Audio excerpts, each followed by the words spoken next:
Bonjour, bienvenue à ce festival gauchiste avec tous ces représentants de l'Anti-France, puisque c'est ainsi qu'on a été présenté cette semaine par la Cocarde, hein, l'organisation étudiante d'extrême droite qui fait du Gottlieb et du Super Dupont sans le savoir, comme Monsieur Jourdain. Je suis très heureux d'animer aujourd'hui cette première table ronde du Festival Imprimé. Je me présente en deux mots. Donc, je suis Simon Barthélémy, je suis journaliste et cofondateur de Rue 89 Bordeaux, média local, indépendant. Lancé il y a 10 ans, en fait. On fête cette année nos 10 ans avec des hauts débats. En ce moment, on est plutôt dans le bas de la courbe.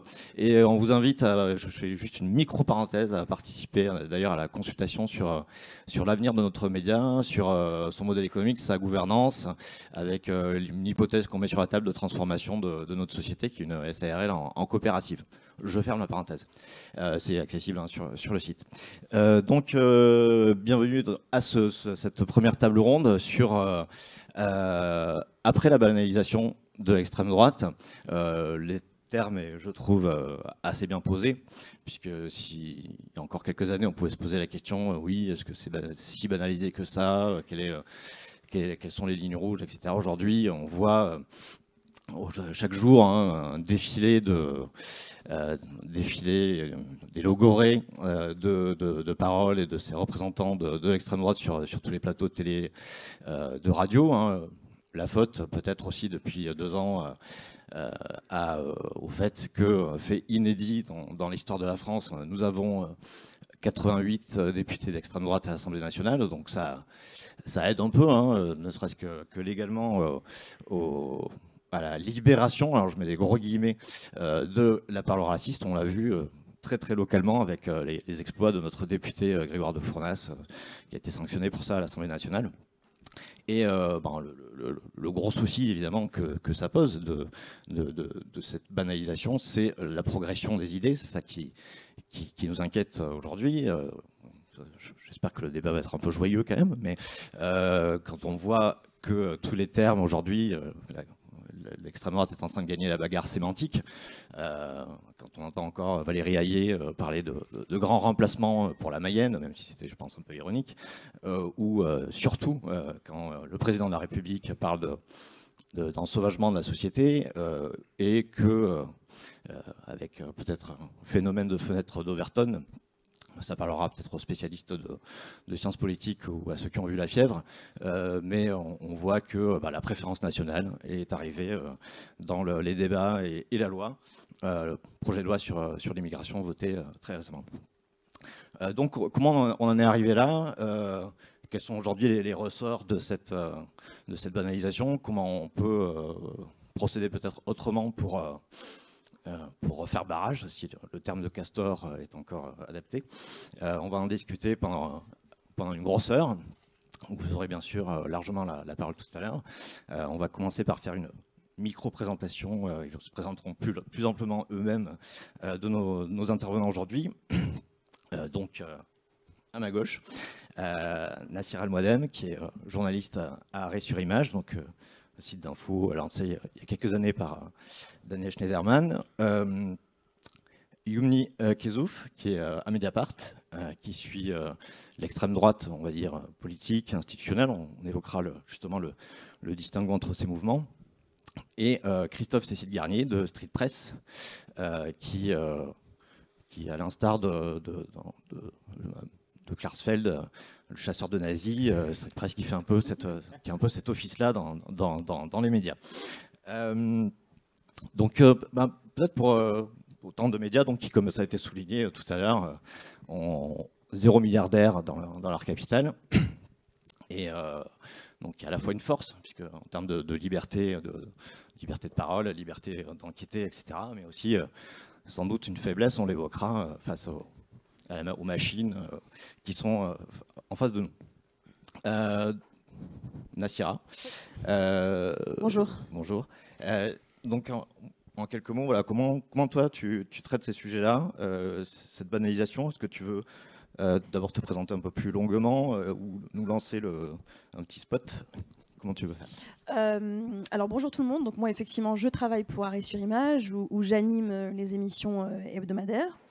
Celles et ceux qui ne connaissent pas Arrêt sur Image, on est vraiment sur une ligne éditoriale assez particulière puisque nous on travaille en fait en gros après la production médiatique, c'est-à-dire qu'on vient dans un second temps, en deuxième étape. On a les producteurs de l'info, quels qu'ils soient, et nous on vient plusieurs jours, parfois même plusieurs semaines après pour en fait décortiquer, décrypter à la fois sur le site internet puisqu'on a donc le site avec la production de contenu, des enquêtes, des éditoriaux, des reportages, et puis l'émission en plateau où on accueille des décortiqueurs de la vie médiatique, que ce soit des sociologues des médias ou bien des journalistes eux-mêmes, qui, alors c'est vrai que c'est difficile de les faire venir en plateau parce qu'ils ont parfois un peu peur de se mouiller et de décortiquer le travail de leurs confrères. C'est pas toujours bien vu.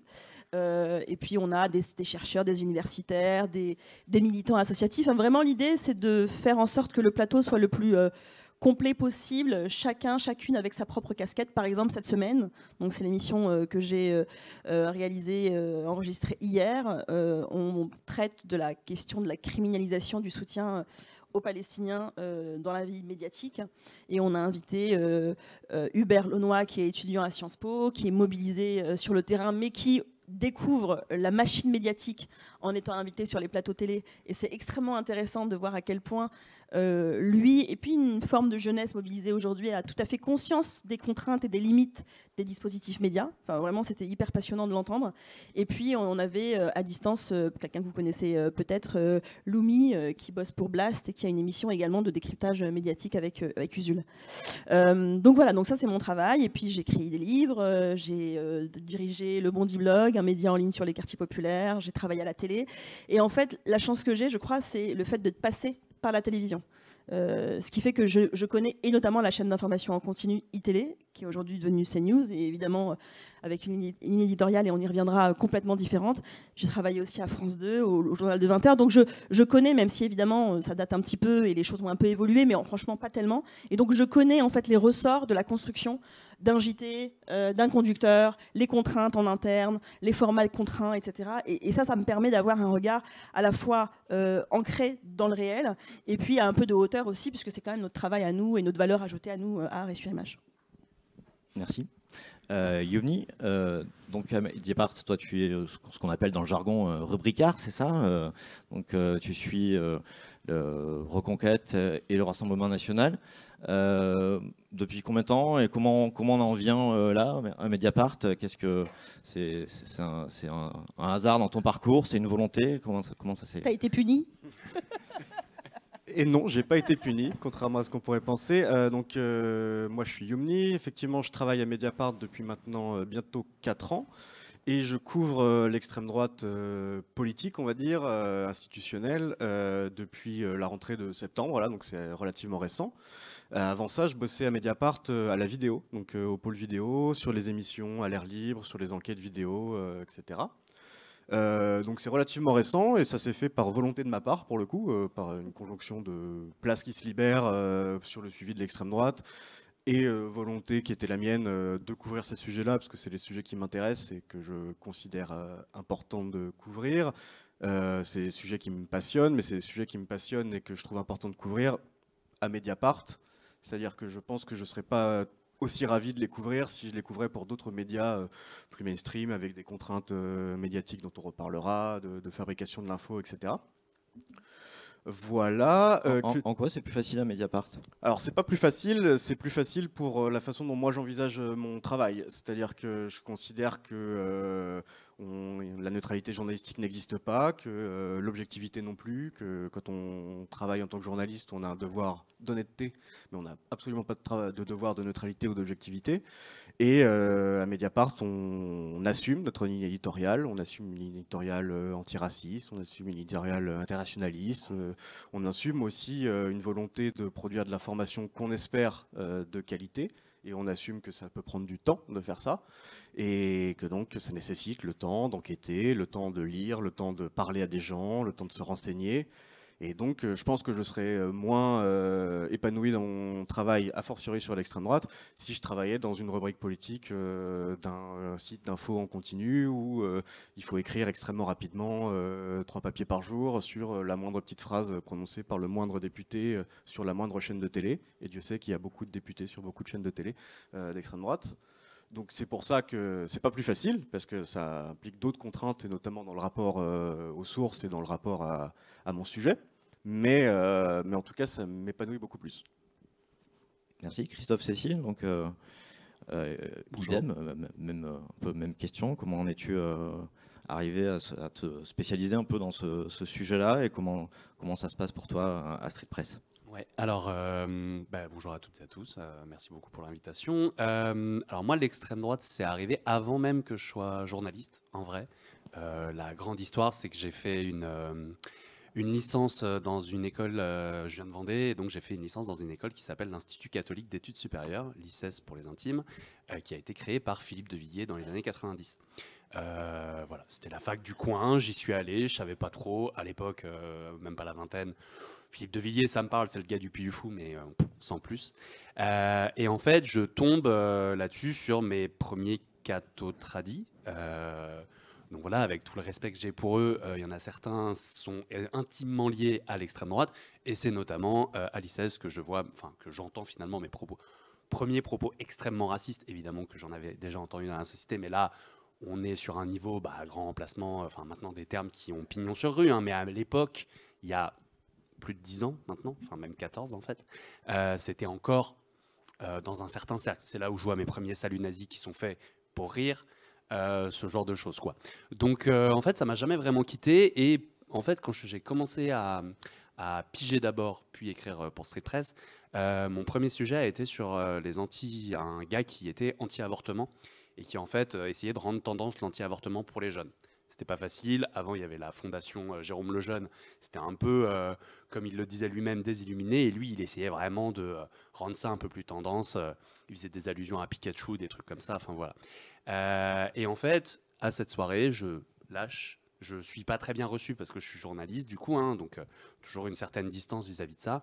Et je lâche en fait que j'ai fait l'ICES. Et alors là, l'ambiance s'est adoucie. Les mecs m'ont dit « Ah ben tu connais l'ambiance », du coup ils ont commencé à me parler normal. Donc je me suis dit « Waouh, il y a un truc. » Il y a une passerelle que j'ai pu, un cheat code que j'ai pu avoir là qui est assez stylé.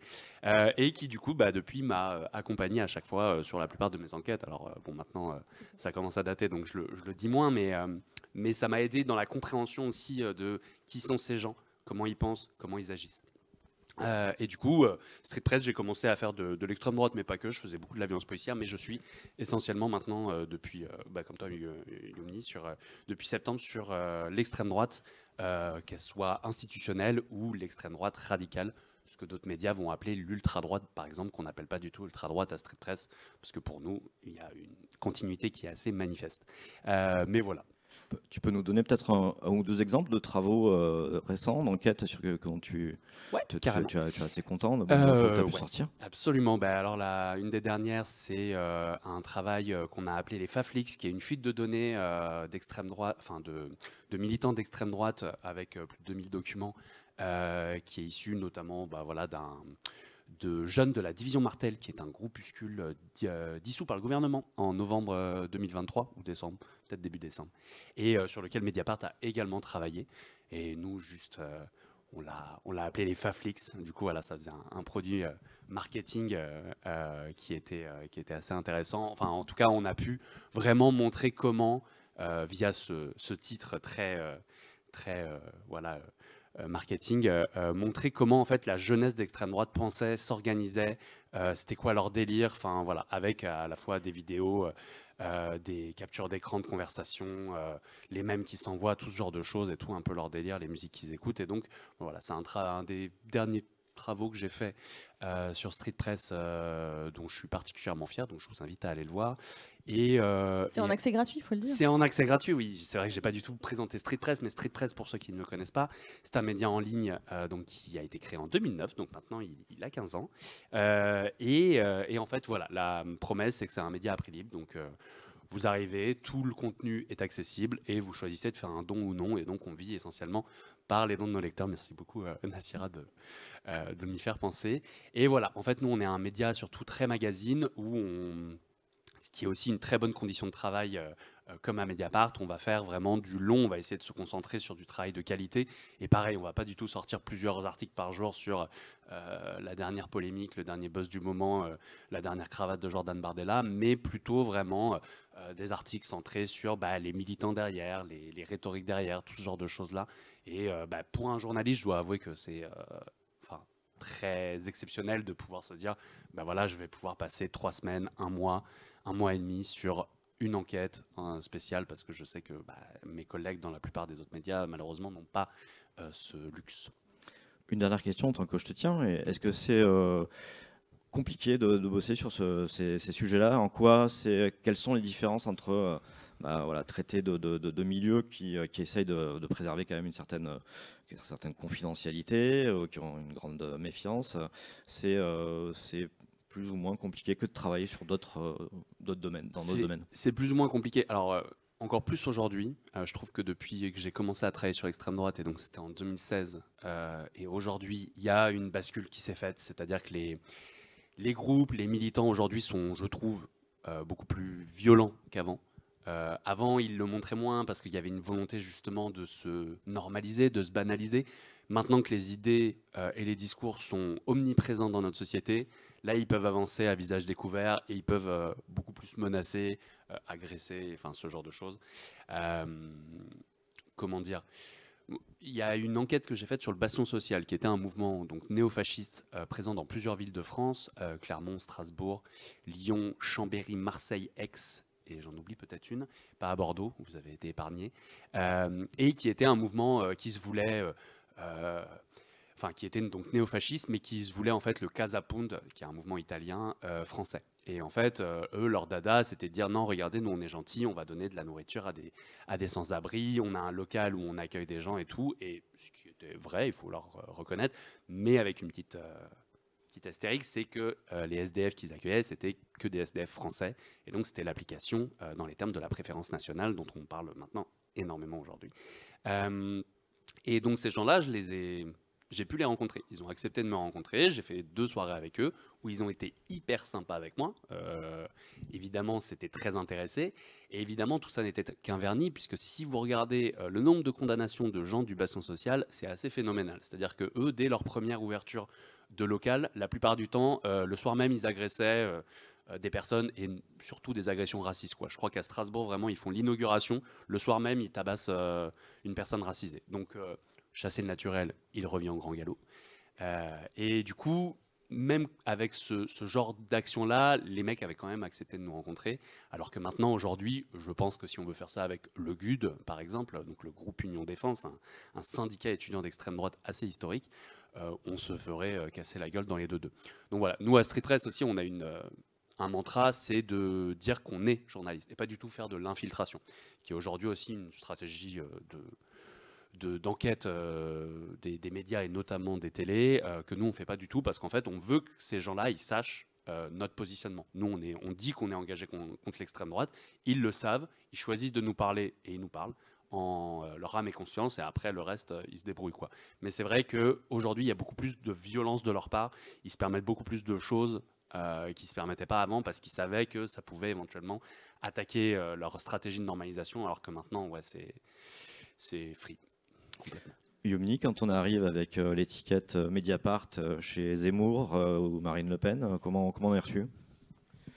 Alors, globalement, si on parle uniquement des politiques, qui sont les gens avec qui je parle, on n'a plus ce qu'on a pu avoir pendant longtemps à Mediapart. Mediapart a très longtemps été interdit d'entrer, notamment par le Front National puis Rassemblement National.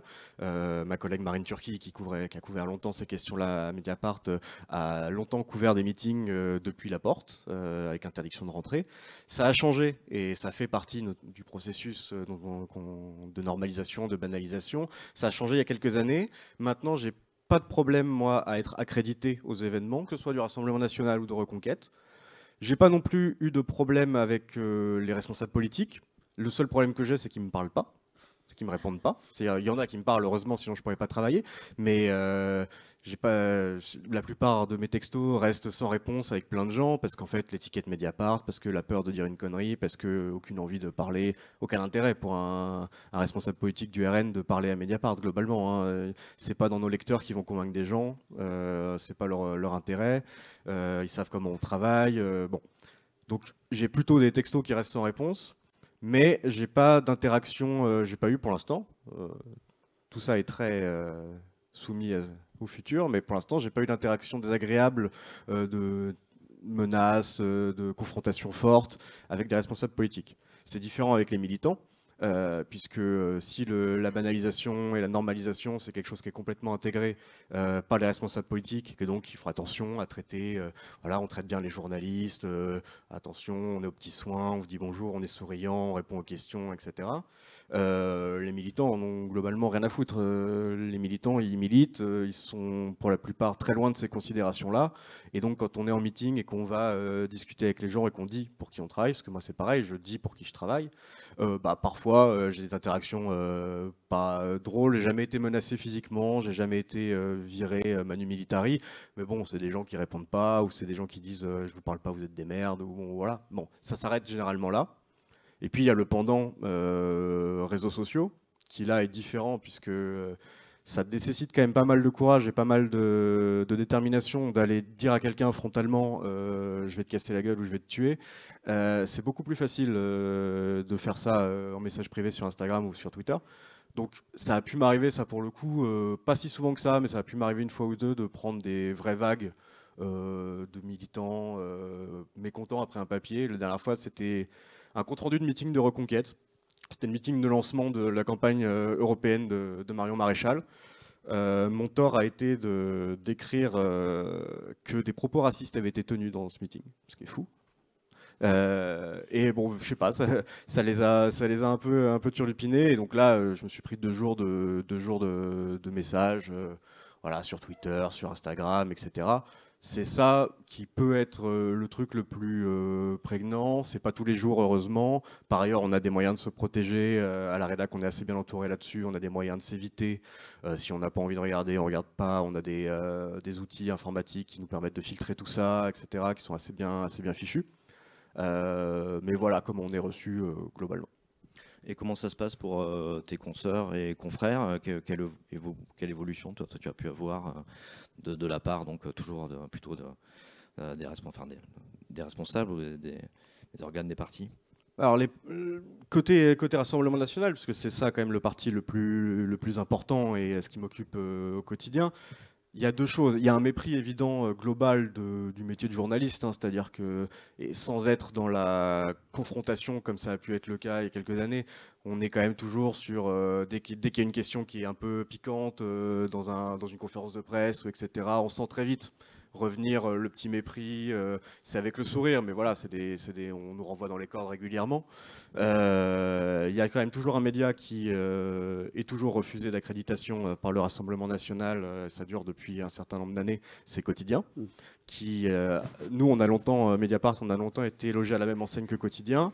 Maintenant, donc, nous, on est accrédité. Quotidien ne l'est toujours pas. Quand on pose la question, ce qu'on fait régulièrement aux équipes du Rassemblement National, leur réponse est de dire désormais, ils ont 2 arguments. Le premier, c'est de dire c'est pas des vrais journalistes, c'est des clowns. Ils font pas du journalisme, ils font du divertissement. Le second argument, c'est de dire ils nous invitent pas, du coup, nous, on les invite pas. Cet argument est complètement caduc puisque Mediapart n'invite pas l'extrême droite non plus, Libération non plus, d'autres médias non plus. On n'est pas extrêmement nombreux, mais enfin, et nous, on est accrédités. Donc il y a ça. Et sinon, la relation avec les journalistes, elle est variable en fonction des journalistes. Hein. C'est-à-dire qu'on voit autour du Rassemblement National, autour de Jordan Bardella, là en pleine campagne européenne, on voit effectivement une quantité de journalistes tout à fait sympathiques, qui traitent avec beaucoup d'obséquiosité la matière, comme ça peut être le cas dans... C'est un mal du journalisme politique, hein, c'est pas lié à l'extrême droite, mais simplement ce qu'on voyait il y a des années autour d'autres responsables politiques, de gauche, de droite. Ça a été chroniqué beaucoup, notamment au cours de la campagne de Sarkozy, ce qu'on appelait le Sarko-tour à l'époque, en 2007.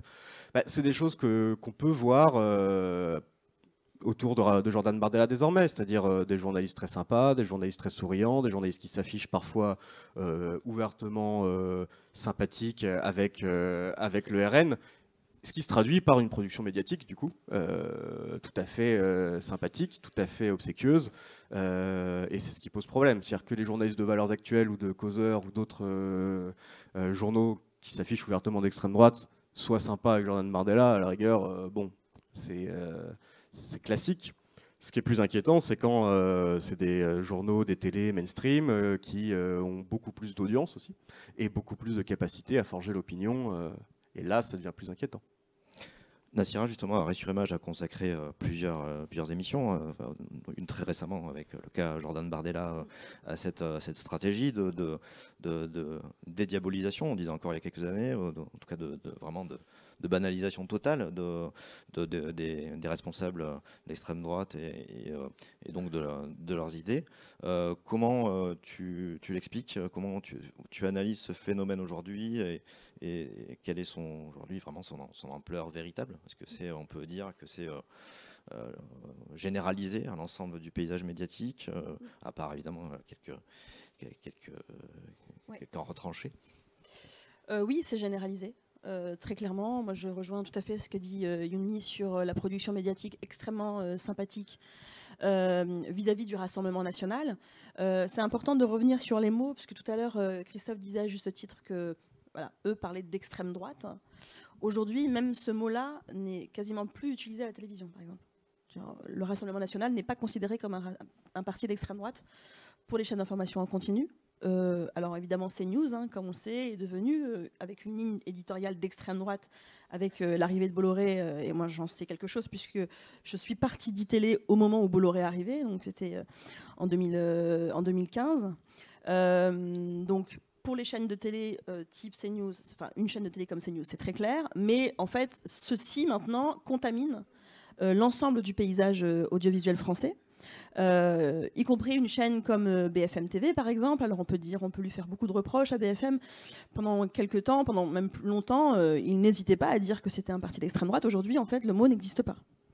Je regardais hier soir la télévision, je regardais un clip qui annonçait un face-à-face entre Apolline de Malherbe, qui est donc l'intervieweuse politique du matin pour RMC et BFM TV, et qui annonçait donc la venue de Marine Le Pen en face à face avec elle dans un format tout nouveau d'1 heure avec voilà, du temps évidemment, et puis des téléspectateurs qui peuvent poser des questions et des auditeurs. Le clip est hallucinant. Le clip d'annonce de ce format est hallucinant, c'est-à-dire qu'il n'y a plus aucune distance vis-à-vis de la production communicationnelle du parti, puisque le parti du Rassemblement national, comme n'importe quel parti, produit ses propres images, les meetings, etc. Et BFM a utilisé les images d'un meeting pour annoncer l'arrivée et la venue de Marine Le Pen. Donc on a un clip bande-annonce de ce format-là, extrêmement chiadé, sauf que le téléspectateur lambda ne le sait pas. Il regarde des images, pour lui, ce sont des images de BFM, diffusées sur BFM. Et c'est extrêmement important parce que les images dont je parle, c'est des images où Marine Le Pen est très, très souriante, avec une posture très présidentielle. Et ça joue, en fait. Ça joue beaucoup de cette question de la normalisation. Le poids des images, l'impact des images dans la construction médiatique de la banalisation. Moi, j'utilise plutôt le terme de normalisation de l'extrême droite. C'est fondamental. J'entendais aussi les intitulés des thèmes qui seront donc développés pour ce face-à-face avec Marine Le Pen. Les thèmes sont les suivants: immigration, insécurité, c'était quoi, poids de la dette ou dette abyssale, je ne sais plus quel était le terme. Et donc voilà, donc ça c'est les thèmes qui seront développés pour ce face-à-face, qui sont des thèmes extrêmement évidemment partiels, choisis, anglais, et qui donc évidemment balayent tout un tas de thématiques qui sont des thématiques pourtant assez importante, y compris dans le cadre de cette campagne électorale. Donc, je pense par exemple à la question du pouvoir d'achat ou de la santé, par exemple. Donc, ça pose vraiment question. Un journal comme Le Figaro aussi, aujourd'hui, n'utilise plus le terme extrême droite. Là, je lisais les papiers autour de Bardella la semaine dernière pour l'émission que j'avais faite autour justement de Jordan Bardella. C'est un portrait de Jordan Bardella. Le mot extrême droite n'est jamais prononcé. Quand on parle de Jordan Bardella, quand Le Figaro journaliste qui suit l'extrême droite et notamment Jordan Bardella au Figaro, il parle de jeune loup nationaliste, héritier mariniste, mais jamais ce terme-là est utilisé. Alors, il y a certaines personnes qui vous diront, qui vous expliqueront, oui, mais vous savez, c'est pas parce que vous allez utiliser le mot d'extrême droite que les gens vont comprendre. Oui, mais en même temps, je pense quand même que ce mot-là est encore un peu repoussoir. Et que le fait qu'ils ne l'utilisent plus, ça dit quelque chose des choix éditoriaux, peut-être des choix politiques aussi de ces chaînes. Et juste pour rebondir sur ce que disait Yumi, est-ce que je ne sais pas si on peut voir une vidéo, enfin 2 vidéos, mais la première, c'est Télématin, donc la matinale de France 2, c'était il y a quelques jours, qui a suivi, comme bon nombre de confrères et de consoeurs, un déplacement de Jordan Bardella en Isère. Je ne sais pas si tu y étais, Yumi. Pas celui-là, voilà. mais j'en ai fait, je vois comment il marche. Oui, j'imagine. C'est tous les mêmes. Et donc, on a Télématin qui commence en annonçant la une de Libération, qui était la une du 22 avril 2024, et donc avec cette date un peu dans nos têtes, hein, celle du 21 avril 2002, passant complètement à côté de cet anniversaire. On va peut-être voir la séquence. Oui, tout à fait. Et juste pour vous dire, soyez attentifs sur le début en fait de cette séquence avec le présentateur Jean-Baptiste Marteau, et regardez comment il passe complètement à côté de la une de Libération. C'est extrêmement important, regardez. Les élections européennes avancent, elles se rapprochent, les candidats sont sur le terrain, notamment Jordan Bardella qui se retrouve à la une de Libération ce matin, comme un poisson dans l'eau, titre nos confrères à propos de la banalisation du RN. Oui, hier, Jordan Bardella a multiplié les bains de foule à la foire de Beaucroissant, près de Grenoble. Peu d'arguments politiques échangés sur place, mais un candidat qui a suscité, vous allez le voir, l'engouement. Jordan Guéant et Yves-Marie Glo. Un accueil très impressionnant. Des centaines de personnes et une Marseillaise à l'unisson. La déambulation vire à la cohue, une poignée de main, un sourire pour chacun. Il aura fallu plus d'1 heure aux candidats pour parcourir 200 mètres. Des selfies innombrables pour inonder les réseaux sociaux et marteler un message simple. C'est de tout faire pour que les Français qui attendent de nous aujourd'hui, qui nous perçoivent à la fois comme... qui nous ont perçus pendant très longtemps comme un abri et qui nous perçoivent aujourd'hui comme un recours, puissent voir leur quotidien changer. Résultat, dans cette zone rurale, un enthousiasme réel. Après Marine Le Pen l'an dernier, Beaucroissant a succombé à Jordan Bardella.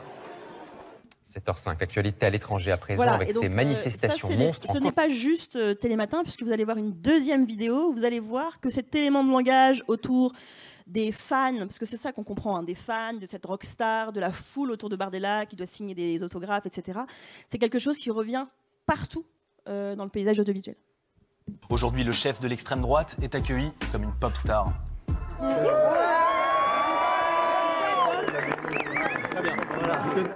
Voici la nouvelle stratégie du RN, des selfies, des sourires et des dédicaces.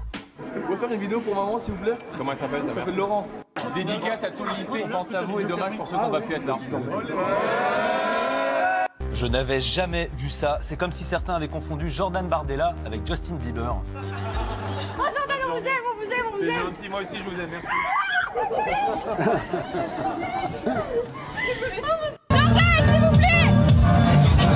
Monsieur Bardella, est-ce que c'est ça la stratégie du selfie?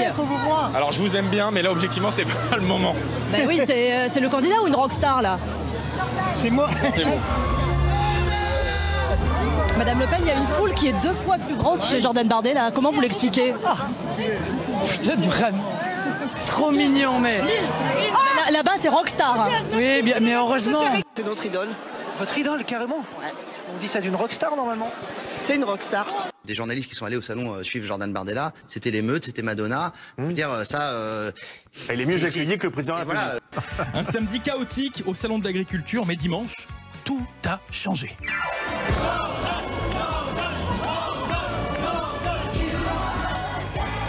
Jordan Bardella a été accueilli comme une star, comme une rockstar, chaleureusement, sous les applaudissements des agriculteurs. Alors on peut imaginer que le jeune homme a déjà pris la grosse tête, hein, après son passage tel une guest star au Salon de l'Agriculture, ses multiples interventions télé, sans compter sa présence, et c'est le seul politique dans ce cas, dans le top 50 du journal du dimanche des personnalités préférées des Français. Il est 30e quand même, après Alain Souchon et avant Mylène Farmer. Il joue la carte de la jeunesse, il joue la carte aussi de la popularité. Moi, il me fait penser parfois à une rockstar. Hein, on l'a vu sur les salons de l'agriculture, les selfies, le charme. D'ailleurs, il sourit maintenant en ouvrant la bouche, alors qu'avant, il l'avait toujours fermée. Ça me frappe. Voilà, donc c'est le piège en fait qui se referme sur les médias, parce que évidemment que c'est un choix qui est établi par le Rassemblement national d'être sur ce modus operandi de selfie, de foule autour de soi, ce qui n'explique jamais, et vraiment jamais, les reportages qu'on a vus. Ce sont des reportages qui durent très peu de temps, 1 minute 30, parfois même 1 minute, notamment sur les chaînes d'information en continu. C'est que les gens que vous voyez autour de Jordan Bardella, c'est beaucoup de militants. C'est beaucoup de militants. C'est pas que des militants, mais c'est beaucoup de militants. Et donc, évidemment que ça fait un effet enthousiaste. Alors, je dis pas que Jordan Bardella n'attire pas les foules. Clairement, il y a quelque chose qui se passe.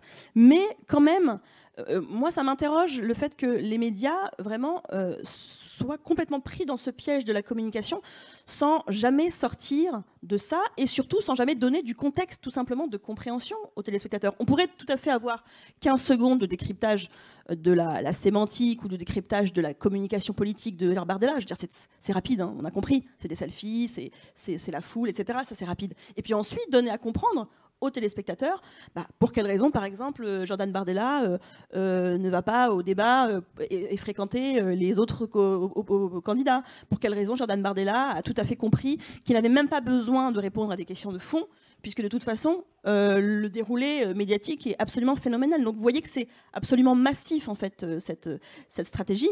Mais moi, ce que je regrette, c'est que, en fait, quand je parle de piège, c'est que évidemment que c'est une stratégie politique, mais en réalité, c'est aussi une stratégie des médias, parce que ça coûte pas cher, en fait. Ça coûte pas cher parce que on n'a pas besoin d'avoir des rubricards spécialisés comme Christophe et Youmi qui vont se bagarrer pendant des mois pour sortir des enquêtes, se bagarrer pendant des mois pour avoir des sources.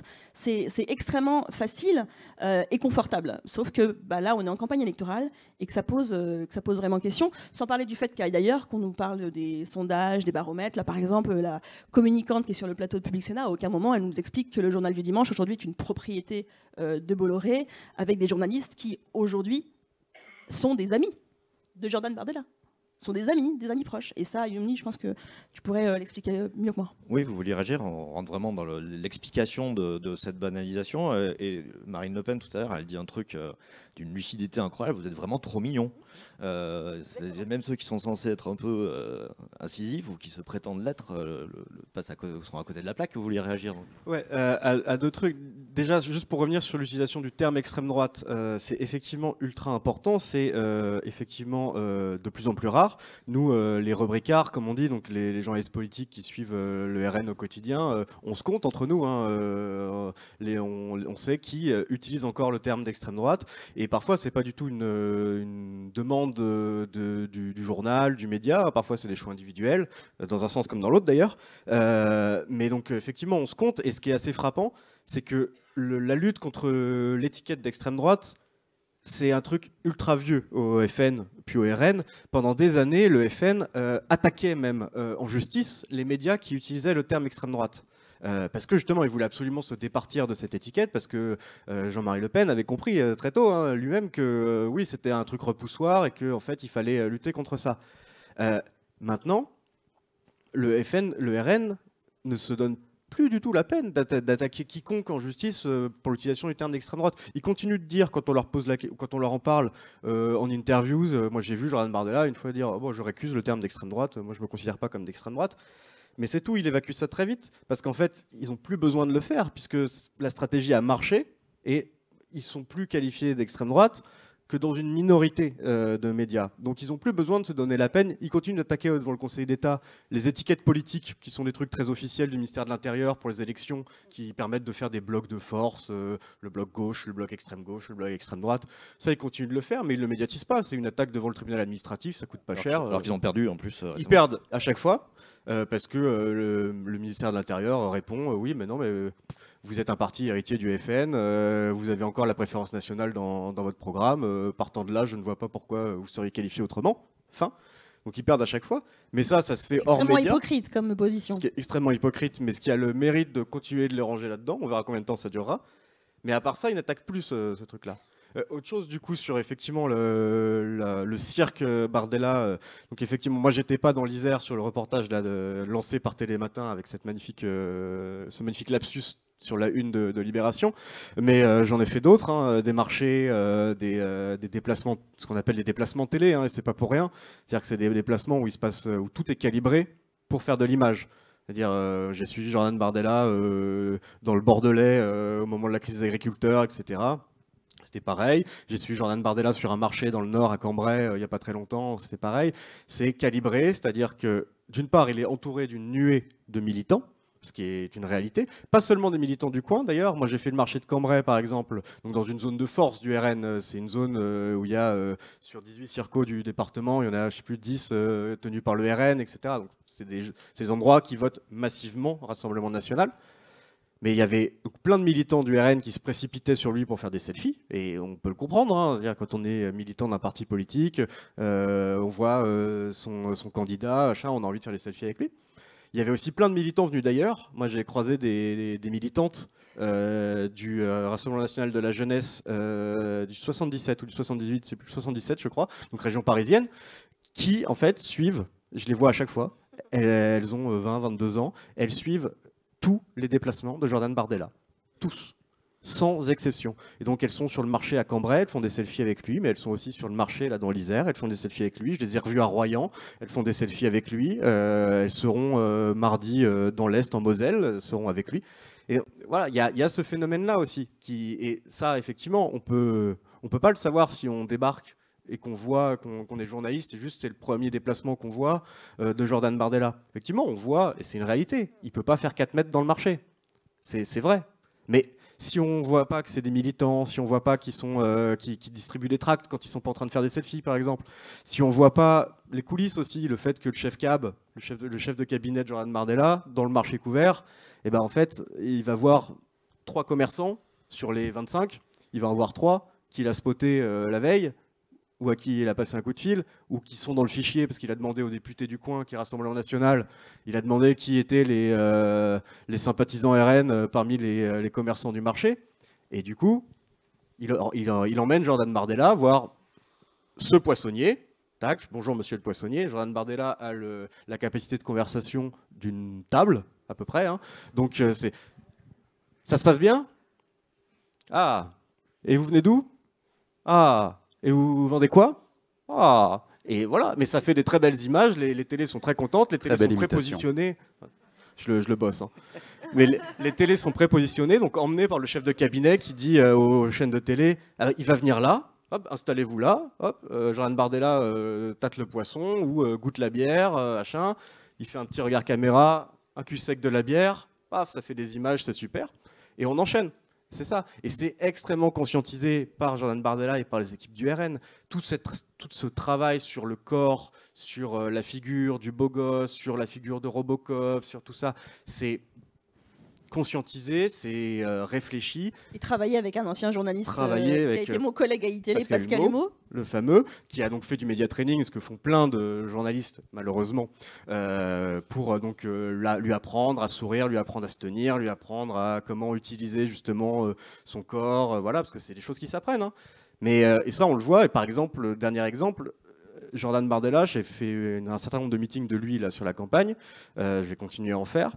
Maintenant, c'est très drôle, c'est systématique. À chaque meeting, à un moment donné, il enlève sa veste, donc il est en veste, chemise, cravate parfois. Il enlève sa veste, il fait une pause dans le meeting, et il fait « il fait chaud là quand même ». Pourquoi il fait ça? D'une part parce qu'effectivement parfois il fait chaud dans les meetings, mais aussi et surtout parce qu'à chaque fois qu'il fait ça, il le sait, il l'a fait une fois, il l'a fait à Marseille, il a vu comment ça répondait dans la salle. À chaque fois qu'il fait ça, il y a quelqu'un dans la salle qui crie « Jordan, enlève ta chemise !» Rire de la salle. Oh là là, ça montre que Jordan il est quand même beau et fort et qu'elles sont toutes amoureuses de lui. Et, voilà. Et du coup, maintenant, c'est systématique. À chaque fois, il le fait. Christophe Cécile, tu voulais rebondir?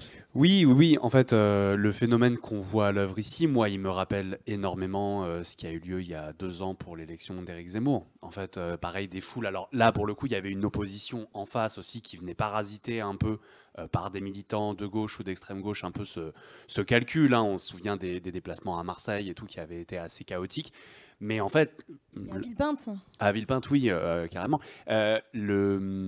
La stratégie journalistique, enfin en tout cas l'obséquiosité, pour avoir eu quelques échos à l'époque de comment ça se passait, j'ai vraiment l'impression que c'est exactement la même chose. Et juste pour vous dire, à l'époque, Zemmour, donc je ne sais pas si vous vous rappelez, mais rentrée 2021, septembre, sa candidature n'est pas officialisée. Elle sera officialisée finalement que fin novembre, avec le lancement du parti donc Reconquête, 5 décembre, au meeting de Villepinte.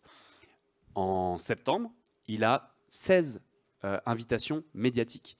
Je crois que c'est une douzaine par des télés. Il y en a 5 par le groupe Bolloré, hein, donc CNews, TPMP notamment. Enfin, touche pas à mon poste pour ceux qui ne connaîtraient pas. Et le reste, quand même, ça reste du France Info, du BFM, un débat spécial face à Jean-Luc Mélenchon, ce genre de choses. Et dans les médias, dans les occurrences, c'est le média Acrimed qui avait compté à l'époque, je m'en rappelle, ils avaient compté qu'il y avait 4600 occurrences sur le mois de septembre de Zemmour dans les médias. 4600 occurrences, c'est 139 articles par jour. Je ne sais pas si vous vous rendez compte un peu. C'est zinzin, en fait. À quel moment on peut réussir à dire quelque chose de différent sur 139 articles par jour? Et là, on pourrait faire les décomptes sur Bardella. Je pense qu'on n'arriverait peut-être pas au même niveau, mais ça montre aussi que les médias, malheureusement, n'ont pas du tout appris de leurs erreurs. Parce que il y a eu une création quand même de la campagne d'Éric Zemmour qui a fait 7%. C'est pas rien, ça représente quelque chose. Mais quand on voit par rapport au battement médiatique, à toute l'attention qui lui a été portée, c'est tout simplement délirant en fait de comment ça se passe. Parce que si un jour on décide de faire ça à Nathalie Arthaud, je sais pas, juste imaginer quoi. Ok, c'est pas les mêmes choses sur les grandeurs politiques, mais juste imaginer la moitié de ça, ce serait délirant. Ouais, alors. Quelles sont les causes de tout ça? Donc, on a beaucoup parlé de Bolloré, on va rentrer un peu dans le dur là-dessus. Au-delà, il y a une stratégie claire, une idéologie défendue par Vincent Bolloré depuis qu'il a mis la main sur le groupe Canal, puis sur le groupe Lagardère, avec des grands conflits dans ses rédactions, commencé par Paris Télé, donc il a liquidé la rédaction, puis récemment le JDD. Paris Match.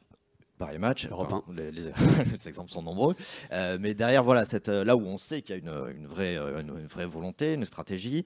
Qu'en est-il des autres médias mainstream, on va dire, quel distinguo vous faites entre ces deux-là? C'est le moment où on attaque les collègues là du coup. Comment ça s'explique dans un cas? Est-ce que c'est juste des questions économiques, de course à l'audience, qu'est-ce que comment tu peux répondre là-dessus?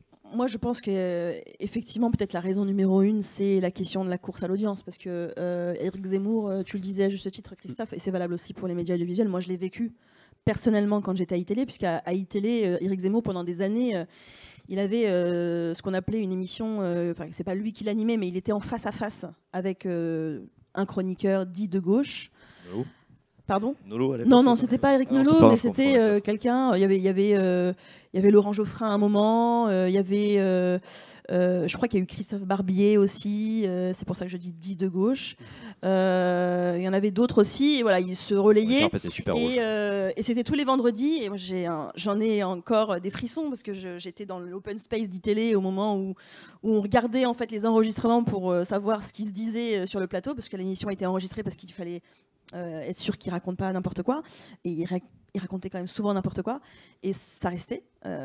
Pourquoi? Parce que la direction nous disait très clairement, et vraiment elle l'assumait complètement, Éric Zemmour, ça fait de l'audience. Éric Zemmour, ça nous amène du flux. Et l'économie des chaînes d'infos est extrêmement difficile, elle est extrêmement resserrée. On est un pays assez particulier, puisqu'on est un pays où il y a 4 chaînes d'infos. Si on compte pas France 24, on a LCI, on a France Info, donc le service public, on a BFM et on a CNews. C'est quasi inédit en fait dans le champ médiatique audiovisuel européen ou occidental par exemple. Bon ça contraint les directions à faire du buzz, à se dire qu'est-ce qui va amener du flux, qu'est-ce qui va amener des gens à des horaires particuliers. Là, c'était par exemple le vendredi soir, c'était un carrefour. Le vendredi soir, vers 19h-20h, c'est un moment où on sait que les gens rentrent du travail, c'est le début du week-end, etc. Et on sait que les gens vont se poser. Bon, bah voilà, c'est cet horaire-là qui avait été choisi. Et clairement, il est resté des années parce qu'il amenait du monde. Donc voilà, après, honnêtement, moi, je pense que ça ne peut pas être qu'une question économique et une question de flux et du fait d'amener de l'audience. Moi, je crois qu'aujourd'hui, il faut un peu sortir du bois, il faut plus qu'on se raconte d'histoires. On a des gens dans les rédactions, dans les directions des chaînes, dans les directions des médias qui épousent, qui adhèrent aux thèses de l'extrême droite, qui adhèrent aux thèses racistes, qui adhèrent aux thèses islamophobes. Et ça, je veux dire, il n'y a pas besoin d'avoir fait une thèse en critique média pour le savoir. Ouvrez vous le faites, j'imagine, puisque si vous êtes là, à mon avis, vous êtes conscient et que vous regardez la télé ou au moins la presse écrite, vous écoutez la radio. Je veux dire, c'est systématique. C'est-à-dire, vous écoutez la radio aujourd'hui et il n'y a pas un jour où il n'y a pas un propos islamophobe. Il n'y a pas un jour où on nous explique que le problème de ce pays, c'est l'immigration, c'est les étrangers. J'ai peut-être un exemple à donner, si vous le voulez bien, c'est sur la question des sondages. La question des sondages, elle est extrêmement importante dans le débat public français et encore plus en campagne électorale, que ce soit les européennes, mais que ce soit aussi la présidentielle, c'est quand même l'élection phare dans ce pays. Si on peut regarder la une du journal du dimanche. Alors, la une du journal... Non, ça c'est un autre, voilà. C'est la une du journal du dimanche, c'est celle du 17 décembre. Alors, on est d'accord, le journal du dimanche, on sait, vous le savez maintenant, si vous ne le saviez pas avant, c'est Bolloré. Donc c'est une ligne éditoriale d'extrême droite aujourd'hui, complètement assumée. Les plumes du journal du dimanche, c'est Geoffroy Lejeune, c'est Jules Torres, ce sont des amis de Jordan Bardella, ce sont des amis de Marion Maréchal, ce sont des gens de cette sphère-là.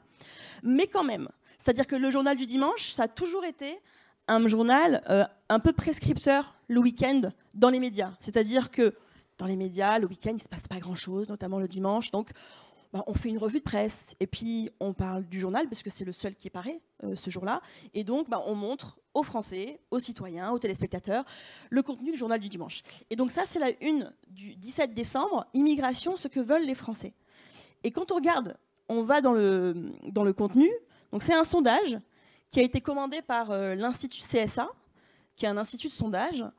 Et c'est pas anodin, puisque l'Institut de sondage CSA est une propriété de Bolloré. Sauf que vous, quand vous allez regarder, vous allez lire le journal du dimanche, ou même entendre parler du journal du dimanche, de cette une-là dans les médias ce dimanche 17 décembre, vous ne le saurez pas, parce qu'on ne vous l'expliquera pas. C'est une production industrielle, puisque c'est un sondage qui est commandé donc pas le journal du dimanche, pour Europe 1, Paris Match, CNews, qui sont donc les autres médias du groupe Bolloré. Et quand on regarde donc le contenu des sondages, par exemple, on peut revenir un peu... Non, voilà, ça c'est très bien. Aujourd'hui, donc le sondage qui est au milieu, vous avez continué 39%, arrêté 60%. Aujourd'hui, les enfants nés en France de parents étrangers acquièrent automatiquement la nationalité française. Faut-il continuer ou arrêter l'acquisition automatique de la nationalité des étrangers nés en France? Bon, vous dites, question lambda, il pose la question aux gens. Bon, première chose, c'est un mensonge. Il n'y a pas d'acquisition automatique de la nationalité française aujourd'hui en France. Ça n'existe pas. Il faut deux conditions. À 18 ans, il faut vivre en France. Et ensuite, il faut avoir vécu à 12 ans au moins 5 ans de manière continue ou discontinue. Ça, à aucun moment, le journal du dimanche ne l'explique au lecteur. C'est extrêmement problématique. C'est-à-dire que, d'abord, les termes du débat sont complètement mensongers, erronés, et surtout, on ne donne pas de contexte de compréhension aux gens. Et des exemples comme ça, je peux vous en donner à l'appel. Et par ailleurs, et ça c'est un vrai problème pour nous les journalistes, c'est que quand on regarde des sondages comme ça, bon, ils existent, ok, c'est l'extrême droite qui les produit, ils sont là, on essaie de les décortiquer, et surtout nous, à Arrêt sur Image. Eh bien, on n'a pas la méthode. On n'a pas la méthode. C'est-à-dire que l'Institut CSA, que j'ai régulièrement au téléphone quand je fais des émissions, refuse de me donner la méthode du sondage. C'est-à-dire que je ne sais pas quel est le panel, je ne sais pas quelle est la marge d'erreur. En fait, je ne sais absolument rien sur ces chiffres. Et du coup, je me dis, mais ces chiffres-là sont peut-être bidons. Sauf que vous ne le savez pas. Et ces sondages-là sont repris partout. Et vous regardez un sondage Institut CSA, vous dites, bon, ok, on peut dire plein de choses sur les sondages. Moi, je suis très, très critique, je ne les utilise pas, mais ils existent. Mais par contre, c'est vrai que le citoyen lambda, lui, il ne le sait pas. Et c'est là où je parlais tout à l'heure de contamination, c'est-à-dire que ces sondages-là, en fait, ils produisent de l'information et pas juste dans les médias Bolloré. Ils produisent de l'information partout. Vous allez le retrouver sur les chaînes d'information en continu. Vous allez avoir des débats à n'en plus finir sur BFM pendant des heures et des heures, où on va commenter des sondages, mais des sondages qu'on ne connaît pas. Une question, je vois que l'heure tourne, il nous reste 10 minutes, peut-être un peu plus, je ne sais pas comment on a démarré un peu en retard, si ce sera possible. À quel point aujourd'hui ces médias sont prescripteurs, à quel point ils font autorité auprès du pouvoir, notamment. J'ai entendu une enquête de Mediapart, comme quoi un conseiller de l'Élysée disait ouais, bah, CNews, ça reflète ce que pensent 8 millions de Français, donc il faut aller un peu dans ce sens-là. La série d'enquêtes de Mediapart sur CNews est incroyable, je vous invite à aller la lire d'ailleurs. Ouais. Et c'est pas moi qui l'ai dit, donc ça me ravit.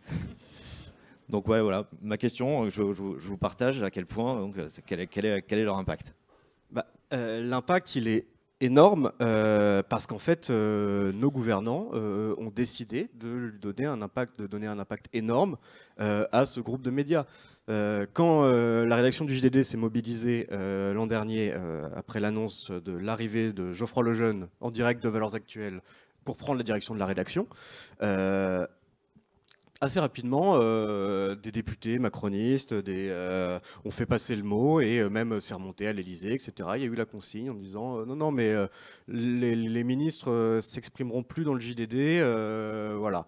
Parce qu'il faut savoir que le JDD, comme l'a dit Nassira, c'est un journal extrêmement prescripteur pendant des années, au point où même où c'était caricaturé, on disait que c'était un peu le journal de Macron, etc. La courroie de transmission du pouvoir, globalement, le JDD. Voilà. Tous les dimanches, en gros, quand un ministre avait une annonce à faire, quelle qu'elle soit, un nouveau projet de loi, quelque chose, c'était une interview dans le JDD. C'était c'était systématique. Et c'est toujours le cas. Hein. Et voilà, c'est là où j'arrive, c'est que ces paroles-là, off et Élysée, on ne s'exprimera plus dans le JDD, c'est le bordel, puis en plus c'est d'extrême droite, c'est bizarre. Ça a tenu 10 jours.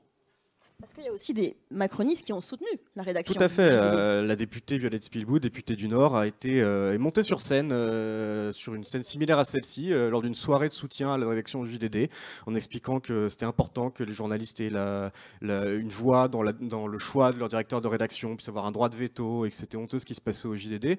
Il y a 3 semaines, elle a donné une interview au JDD. C'était super. Voilà.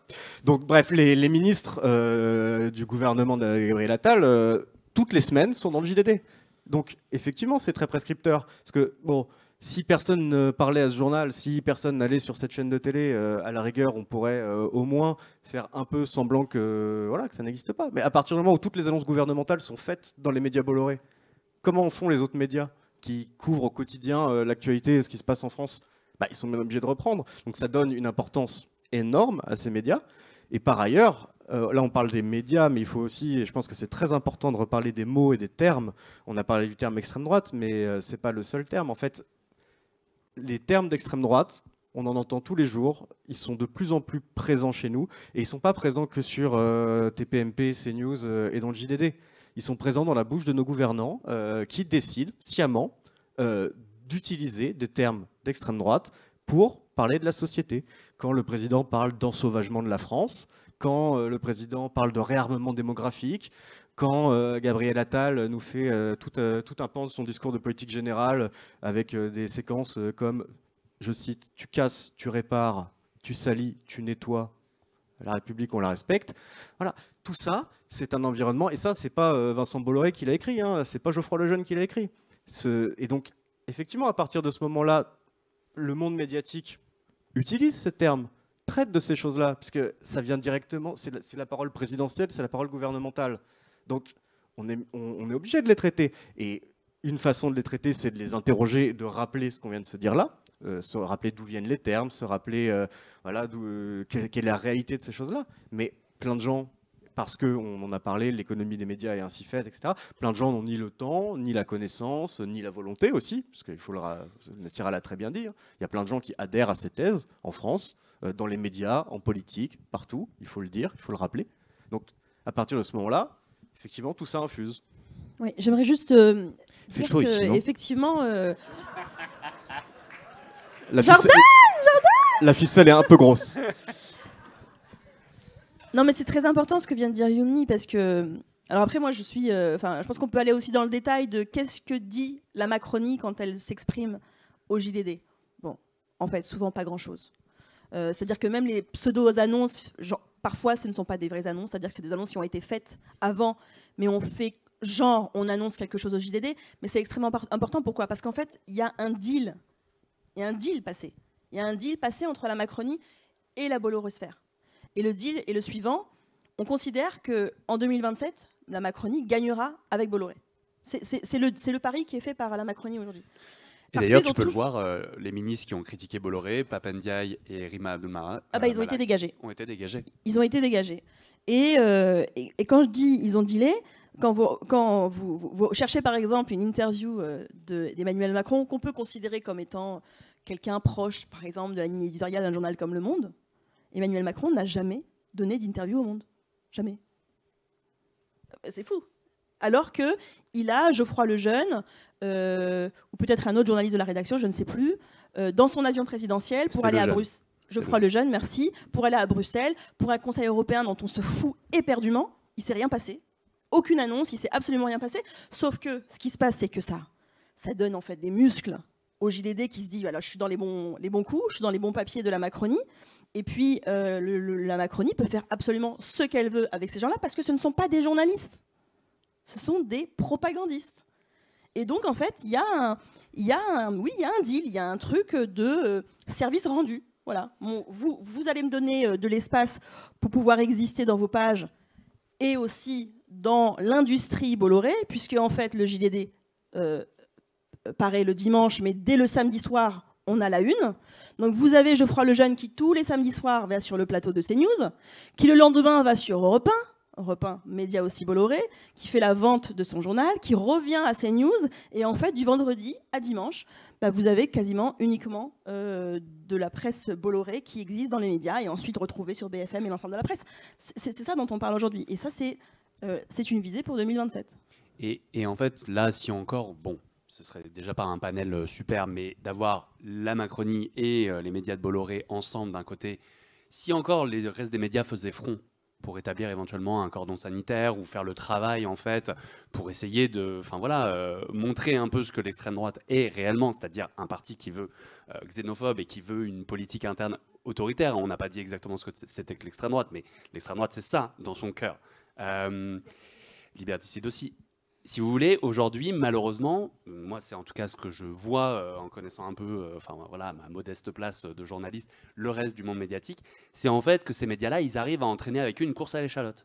BFM va recruter des chroniqueurs, chroniqueuses dans des médias comme L'Incorrect, qui est un magazine d'extrême droite proche de Marion Maréchal Le Pen, pour essayer de concurrencer justement CNews, parce que CNews, ouais, les mecs, les propos racistes, ça marche grave, faut qu'on invite je ne sais pas quelle personne. Et on se retrouve avec une journaliste une journaliste, ouais, si, allez, je vais l'appeler journaliste quand même, de L'Incorrect, Juliette Briens, comme chroniqueuse de BFM TV, qui n'est pas non plus,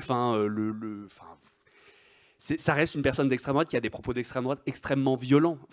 Si vous allez faire un tour sur son compte Twitter ou autres réseaux sociaux, vraiment... on se dit, ça vole très bas quand même. C'est même pas un haut niveau ou quoi que ce soit. Et après, ça touche aussi, et là j'en suis désolé parce que j'aime le service public de mon pays, mais ça touche le service public dans des proportions qui sont, je trouve, catastrophiques. Moi, un des exemples que j'avais pour cette conférence, c'était Romans-sur-Isère.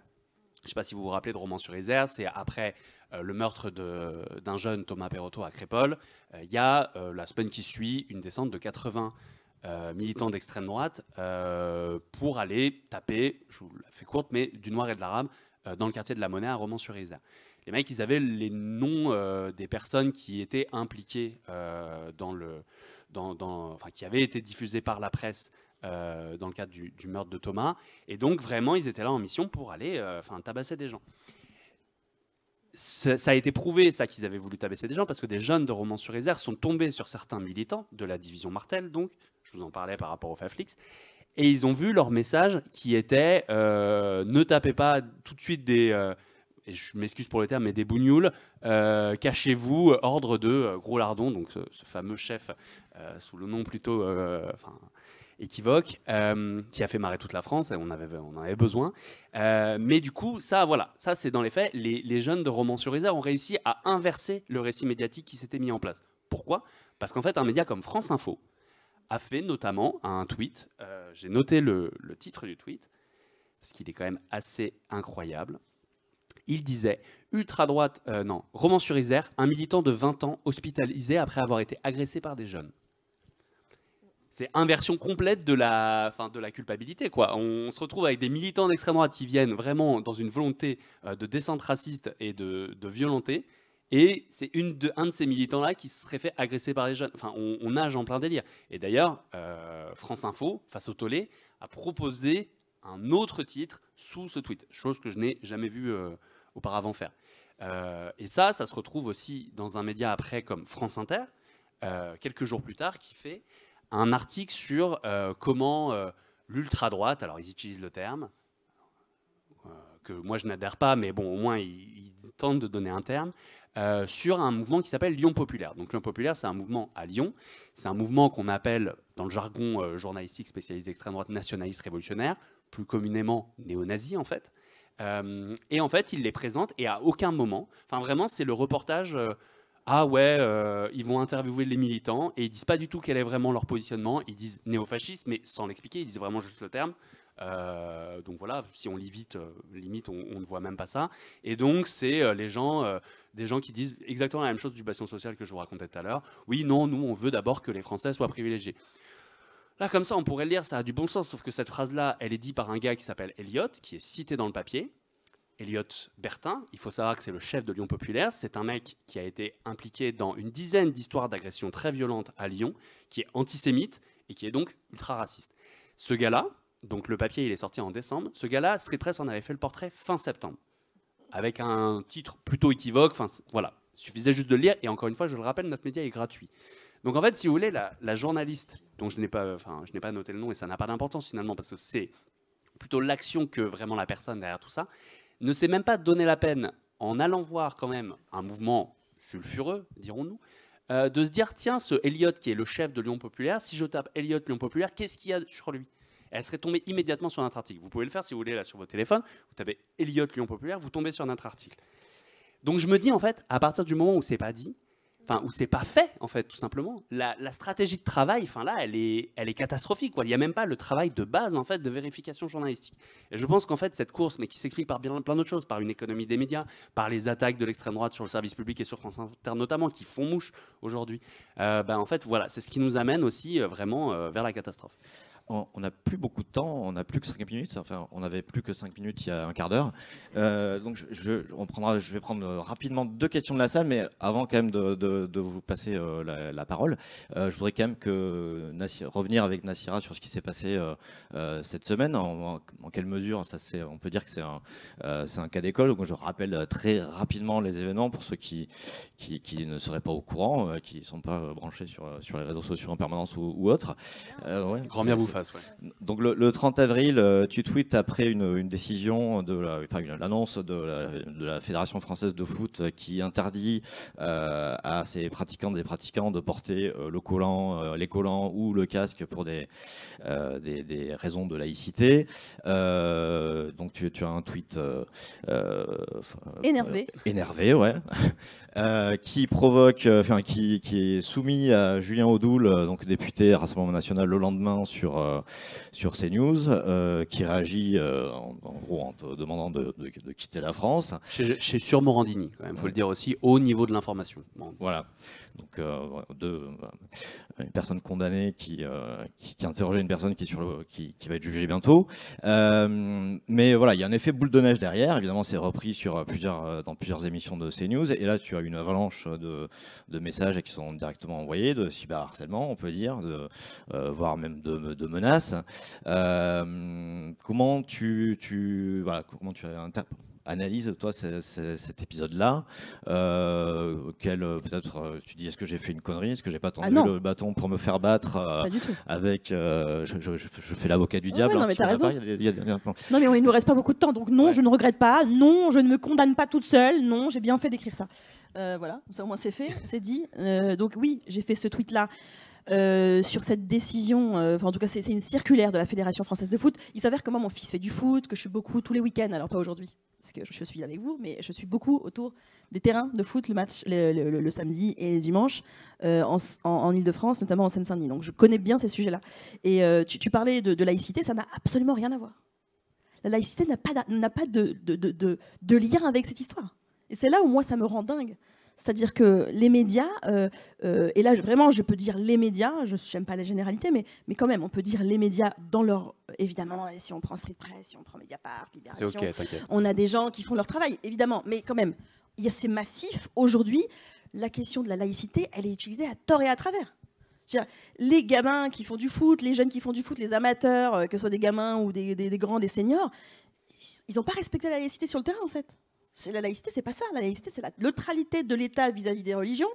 Et c'est le fait que dans un certain nombre d'institutions, l'école notamment, avec la loi de 2004, qui est venue compléter la loi de 1905, il n'y a pas de caractère ostensible de l'affichage de sa religion. C'est juste ça. Donc en fait, l'histoire des collants, etc., c'est du vent. C'est pipeau, ça n'existe pas. Et donc, moi, je réagis comme ça parce qu'en fait, je réagis par rapport au fait qu'on nous raconte des conneries, que tous les jours, il se passe un truc, une annonce, un propos, une agression verbale, des agressions physiques, antisémites, islamophobes, racistes, tout ce que tu veux. J'en ai marre, en fait. J'en peux plus. Voilà, je le dis vraiment comme je le pense. J'en peux plus. Et donc, oui, j'écris, je retweete ce papier de RMC, donc sur cette fameuse circulaire sur les collants.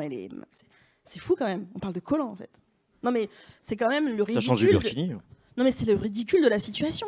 Des collants. Mon fils met des collants. Il fait froid, en fait, sur le terrain. Il met des collants.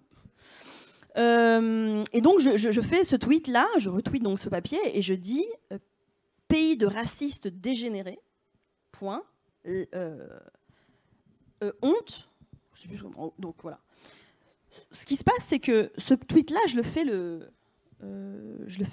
quand je sais plus. Tu disais le 30 avril? Non, je crois que c'était avant. Oui. Ah bon? Ouais. Ok. J'étais persuadée que je l'avais fait avant. Mais bon, c'est pas grave. Non, mais ok.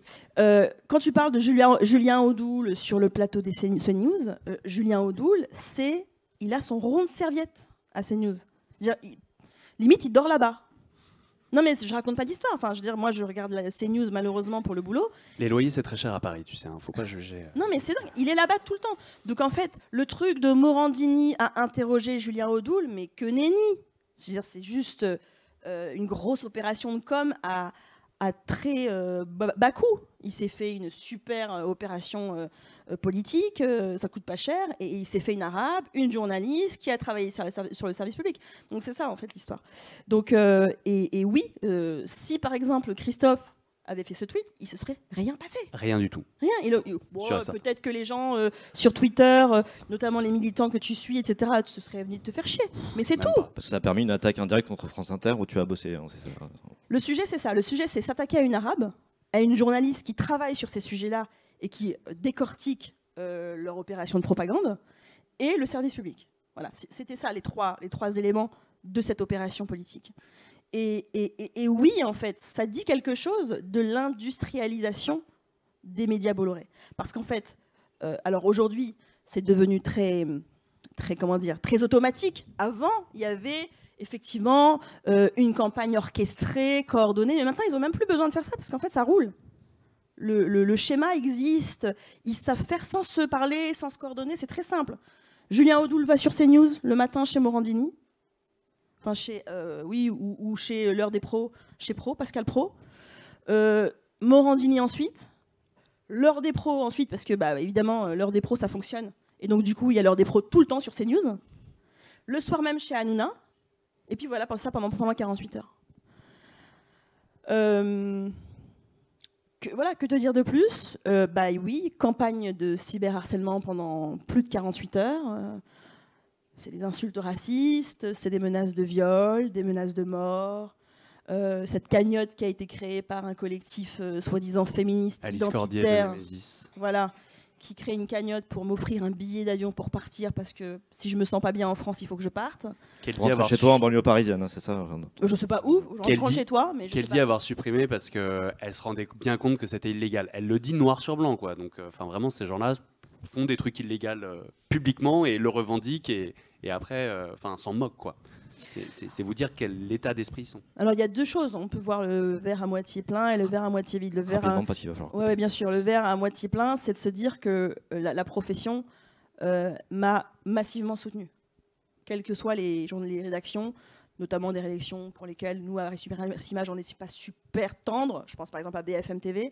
Ça a été compliqué en interne. Ils se sont posé la question de comment me soutenir, en se disant, en fait, on n'est pas concerné, est-ce qu'on la soutient? Bon, finalement, ils l'ont quand même fait. Donc c'est quand même tout à leur honneur, même si moi, je ne suis pas d'accord sur les termes du communiqué, mais ça, c'est peu importe. Donc il y a eu quand même un soutien massif. Mais en revanche, la réaction de la direction de France Inter, elle est catastrophique. Très rapidement, la direction de France Inter fait un premier communiqué, avant-hier, diffusé sur le site de la médiatrice de Radio France, où la première phrase est la suivante. Attention, accrochez-vous. Chers auditeurs, nous comprenons votre réaction. Mes bras m'en sont tombés. Vraiment, j'étais comme ça. Je n'y croyais pas. Et puis ensuite, ils se sont rendus compte qu'ils avaient merdé, puisque branle-bas de combat, tout le monde s'est offusqué sur les réseaux sociaux, etc. Donc ils modifient, sauf qu'ils modifient en catimini, sans en parler à qui que ce soit. D'ailleurs, ils ne communiquent pas sur ce communiqué. Ils le mettent en ligne sur leur site, mais ils n'annoncent pas qu'ils font un communiqué me concernant. Par ailleurs, ils balaient d'un revers de main mon travail chez eux, qui est un travail important. Pourquoi? Pas parce que c'est mon travail, évidemment, mais parce qu'en fait, ce que je produis pendant 2 étés chez France Inter, c'est des gens d'origine immigrée, des immigrés ou d'origine immigrée qui viennent en studio pendant 1 heure à Radio France pour raconter leur place dans la France, les discriminations qu'ils subissent, l'amour qu'ils ont pour ce pays, mais en fait aussi les difficultés, au moment où Éric Zemmour est super haut dans les sondages. C'est ça que ça raconte. Et donc, la réaction de France Inter, elle est terrible, parce qu'en fait, et là je termine, elle ne comprend pas, et vraiment, je pense que Radio France ne comprend pas, que ce qui se joue là, c'est la survie du service public de l'information. C'est pas... Évidemment, moi, je suis pas bien pendant 48 heures, mais en vrai, moi, je suis pas le sujet. Le sujet, c'est à quel point on se couche devant l'extrême droite, parce que France Inter n'aurait pas réagi, etc. Il ne se serait rien passé, en fait. Ils auraient pu ne rien faire, et puis voilà, on passe à autre chose. Parce qu'en fait, demain, ce sera une autre victime, et après-demain, ce sera un autre os à ronger. Moi, je suis juste un os parmi d'autres. Et donc, je termine. Ce qu'ils ne comprennent pas, c'est effectivement 2027 et le risque de la disparition du service public de l'information si l'extrême droite arrive au pouvoir. Parce que je termine, c'est ma dernière phrase. La Macronie, Emmanuel Macron, a juste supprimé la redevance audiovisuelle publique à cause de la pression de l'extrême droite. C'est ce qui s'est passé l'année dernière. Alors on est tous contents, on a gagné, c'est quoi 150 €? 140 €, super. Mais en fait, c'est la fragilisation du service public de l'information. C'est des enquêtes qui sont compliquées à faire. Aujourd'hui, le service public est quasiment le seul à la télé à faire des enquêtes de qualité. Envoyé spécial, cache investigation, c'est ça dont on parle. Et c'est extrêmement grave. Extrêmement grave. Heureusement, on n'a pas eu le temps d'en parler, mais ça bouge un peu dans les rédactions. Tout à l'heure, il y avait Télématin, où le sujet qu'on a vu tout à l'heure avait fait pas mal réagir.